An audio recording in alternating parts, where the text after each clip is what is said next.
Hello hello hello সবাইকে। আজকে এই গাছটা দেখানোর পেছনে না একটা গল্প আছে, এই গাছটা নিয়ে একটা গল্প আছে। দেখো, এখানে একটা ছোট্ট দুটো ফুল ফুটেছে, জানি না মোবাইলে তোমরা কতটা ভালো দেখবে। এটার মাঝখানটা হলুদ আর সাইডগুলো লাইট হলুদ, এতটা বোঝা যাচ্ছে না। আসলে আমরা যারা গাছ ভালোবাসি, মানে আমরা যারা ঘরে বাগান করি, তাদের সবারই একটা থাকে, কোথাও গাছ দেখলেই মনে হয় ইস, এই গাছটা আমার থাকলে ভালো হতো, কিংবা এই গাছের ডাল দিয়ে কি গাছ হয়ে যায়।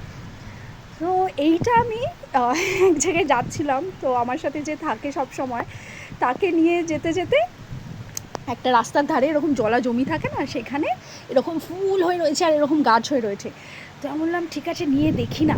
তো নেওয়ার পর দেখো, এটা পোঁতার পর এই গাছটা হয়েছে, আর দেখো ফুল হয়েছে, কি সুন্দর লাগে, তার মধ্যে বৃষ্টি পড়ছে।